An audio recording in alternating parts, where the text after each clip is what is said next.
الحمد لله رب العالمين. أشهد أن لا إله إلا الله وحده لا شريك له، وأشهد أن سيدنا ومولانا محمدا عبده ورسوله،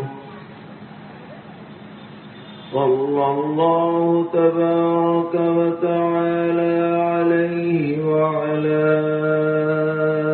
آله وأصحابه وذرياته أجمعين. أما بعد، فأعوذ بالله من الشيطان الرجيم. بسم الله الرحمن الرحيم.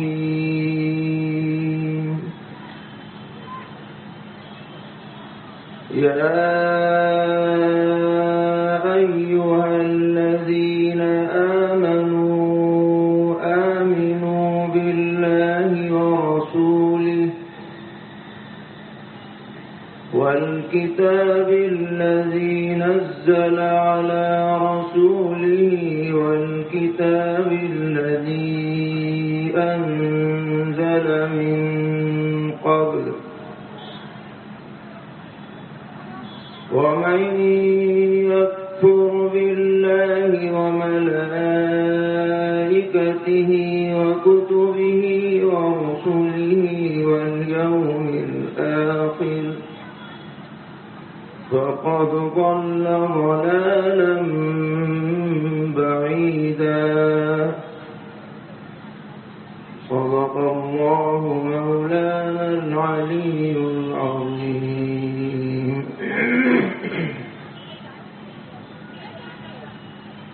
اسٹیج پر تشریف فرما علماء کرام، اس مبارک جلسے میں آس پاس اور علاقے سے تشریف لانے والے فرزندان توحید، سب سے پہلے میں جمعیت علماء مہاراشٹر اور اس کے ذمہ داران کا شکریہ ادا کرتا ہوں کہ انہوں نے تعلیمی بیداری اور اصلاح معاشرہ کے موضوع پر اس عظیم الشان کانفرنس کا انعقاد کیا اور یہ تہیہ اور ارادہ کیا کہ پورے صوبے کے اندر گھر گھر، بستی بستی، شہر شہر دینی تعلیم کا پیغام پہنچایا جائے گا، اور یہ کام شروع بھی ہو چکا ہے، اور ضلعی اور مقامی جمعیتیں متحرک ہیں. دعا فرمائیے کہ اللہ تعالی ان محنتوں کو قبول فرمائے.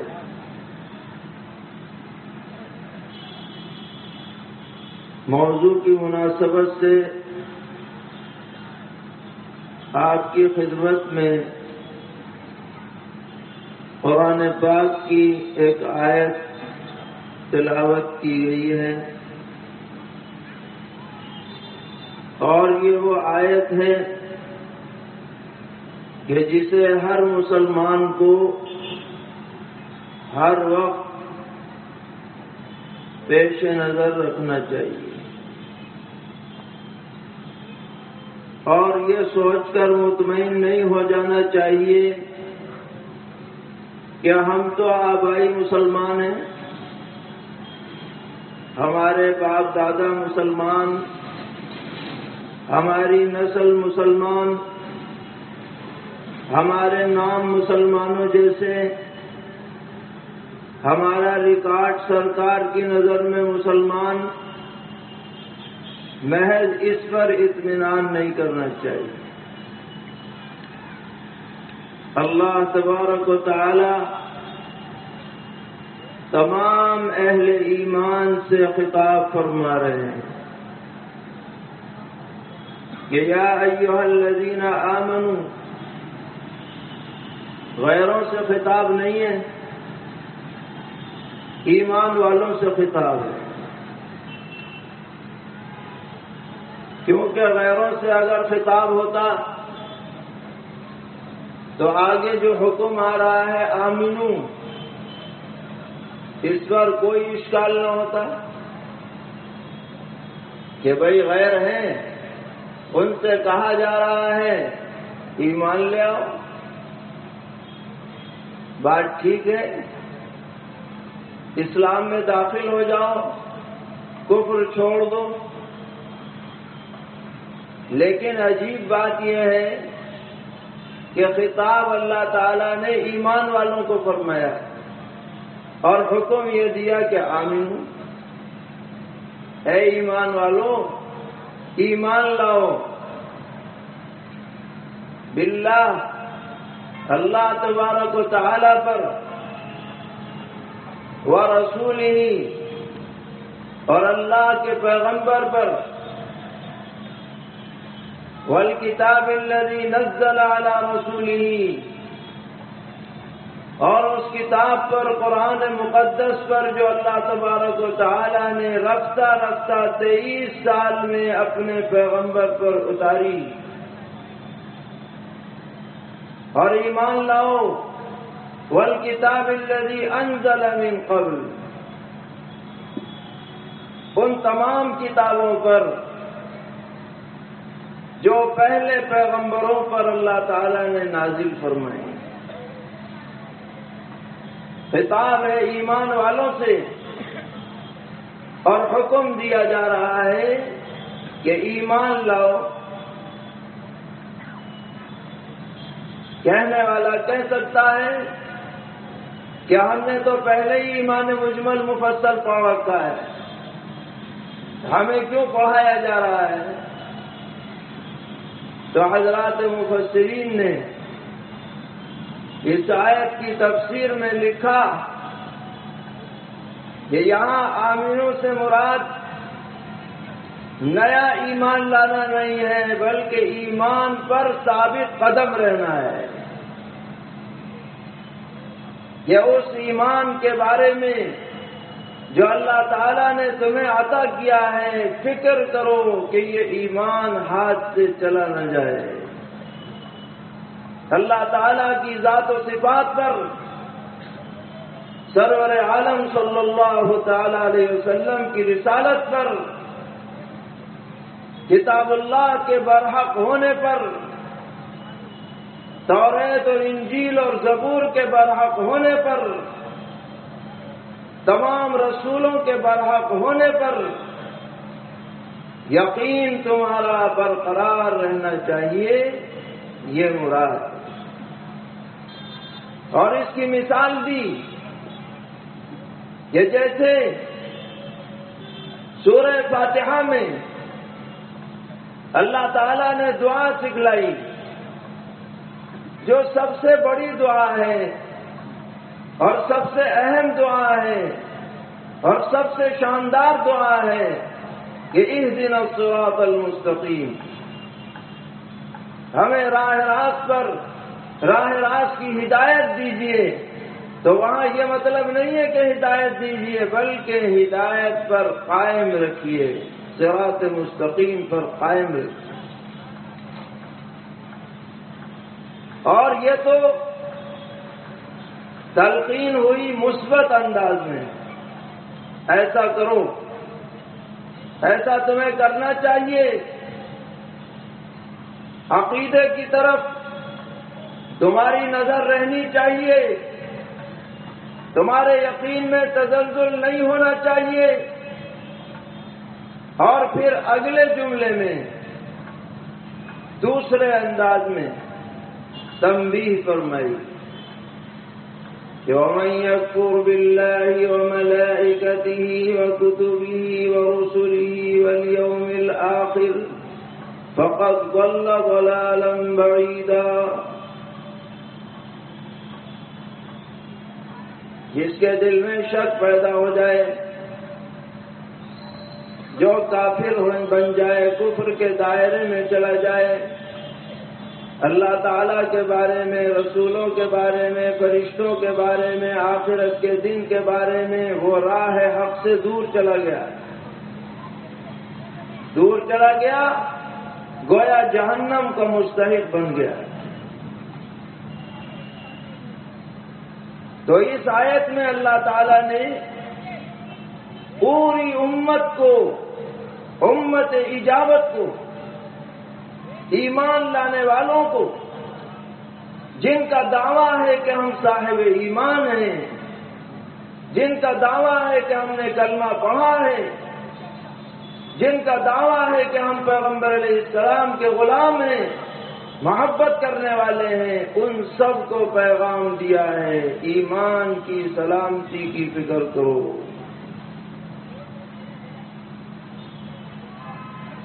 اور آج جو یہ تحریک چل رہی ہے، دینی تعلیمی تحریک، اس کا سب سے بڑا مقصد یہی ہے کہ ہم خود بھی ایمان پر قائم رہیں اور ہماری آنے والی نسلیں بھی ایمان پر قائم رہیں۔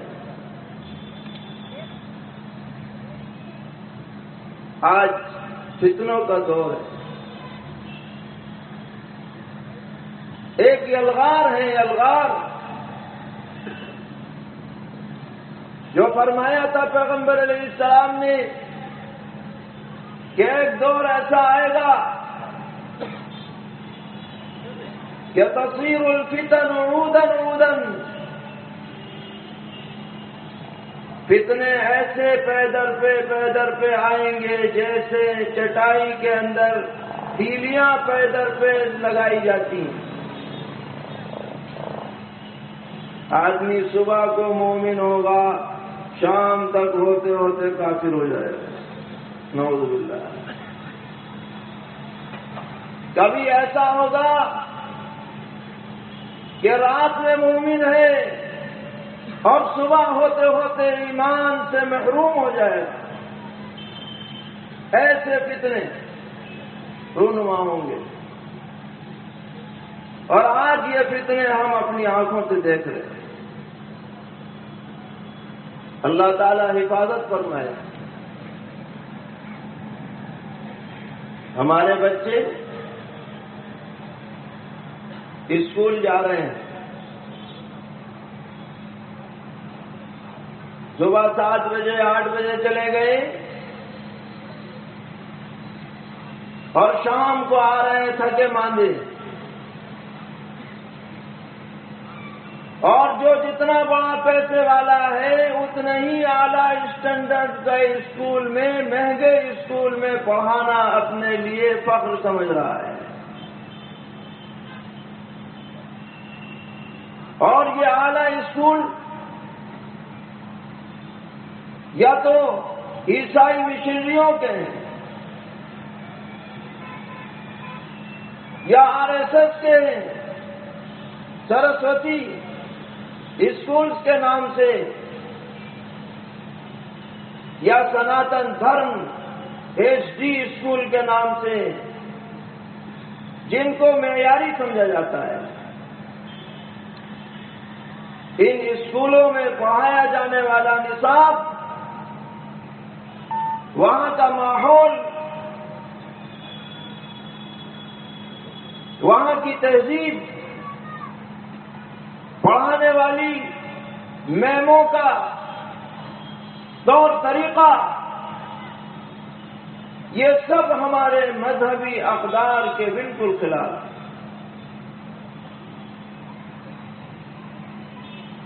آج اگر ان بچوں کو اسکول جانے سے پہلے یا اسکول سے آنے کے بعد اگر دین نہیں پڑھایا عقائد نہیں سکھلائے، دینی معلومات نہیں دیں، تو آنے والی نسلوں میں دین و ایمان باقی رہنے کی کوئی ضمانت نہیں۔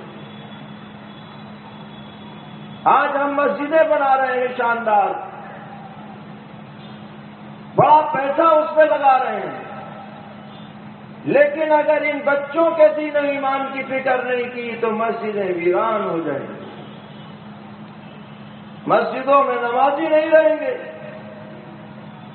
اسلامی شعائر باقی نہیں رہیں گے، اسلامی تہذیب باقی نہیں رہے گی۔ اس لیے آج ہمیں یہ ارادہ کرنا ہے، ہم اپنے بچوں کو کچھ پڑھائیں نہ پڑھائیں، قرآن ضرور پڑھائیں، دین ضرور پڑھائیں، دینی معلومات ضرور دیں۔ آپ کے محلے میں اگر مکتب ہے تو وہاں بھیجیں، اور اگر مکتب نہیں ہے تو آپ قریب کے علماء کے اوپر تقاضا پیش کریں کہ ہمارے ہاں مکتب قائم کراؤ، تاکہ ہماری نسلوں میں دین باقی رہے۔ یہ بہت بڑا فتنہ ہے، اس کو روکنا اگر ممکن ہے تو صرف اسی ذریعے سے کہ ان بچوں کا دینی تعلیم کا بہتر انتظام کیا جائے۔ ایک فتنہ یہ ہے۔ دوسرا فتنہ جس کی طرف میں توجہ دلانا چاہتا ہوں کہ آج کوئی مسئلہ پیش آتا ہے تو سب سے بڑا ذریعہ معلومات جو ہمارے پاس ہو گیا وہ انٹرنیٹ ہو گیا ہے۔ کوئی بھی بات جاننی ہو، نیٹ عام ہے، فری ہے، گوگل پر ڈالو، یوٹیوب پر ڈالو،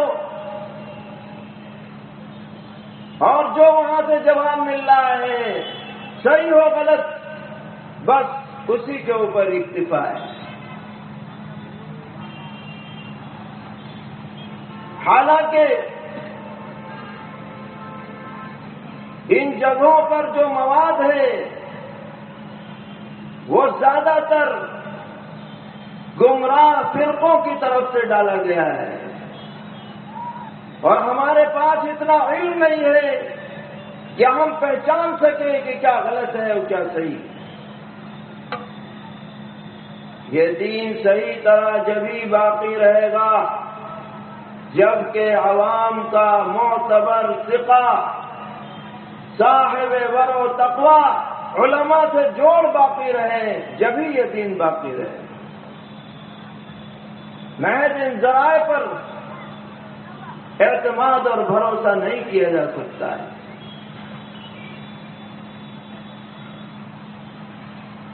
تیسری چیز، مختلف لوگوں کی طرف سے موقع بموقع نئے نئے افکار و نظریات پیش کیے جاتے ہیں، اور ان کو ایسے خوبصورت انداز میں پیش کیا جاتا ہے کہ ایک خالی الذہن آدمی سمجھتا ہے کہ ہاں یہ بات تو بالکل صحیح ہے۔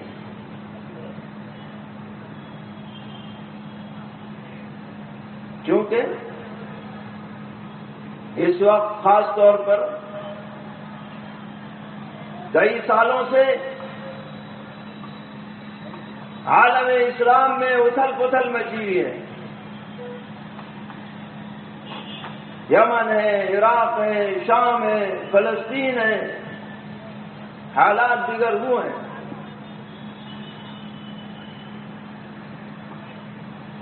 اور سرور عالم حضرت محمد مصطفیٰ صلی اللہ تعالی علیہ وسلم نے یہ پیشین گوئی فرما رکھی ہے کہ جب امت میں حالات زیادہ بگڑیں گے تو اس امت کے ایک آخری عظیم داعی، مبلغ، مجدد، جن کا نام ہی مہدی ہے، وہ ظاہر ہوں گے۔ یہ پیغمبر علیہ الصلوۃ والسلام نے متعدد احادیث میں جو ناقابل انکار ہیں ان میں امت کو خبر دے رکھی ہے۔ اب جب حالات بگڑتے ہیں تو کچھ لوگ کھڑے ہو جاتے ہیں کہ صاحب حضور نے جو پیشین گوئی فرمائی ہم ہی اس کے مستحق ہیں۔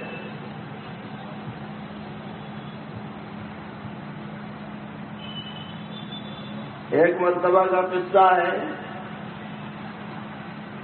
ہمارے ہاں مراد آباد میں جمعہ کا دن تھا، مدرسے کی مسجد میں عصر کی نماز میں ایک آدمی مصلی پہ پہنچ گیا،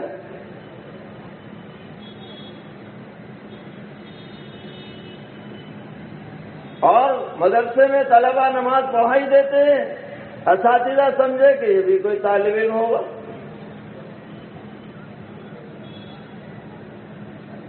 اس نے جو نماز پڑھائی دم دم بالکل رکوع سجدہ قومہ ایک دم 2-3 منٹ میں 4 رکعت۔ سب اساتذہ حیران کہ یہ تو بالکل اٹھک بیٹھک ہی کرائے چلا جا رہا ہے، پتہ نہیں کون آ گیا۔ سلام پھرا،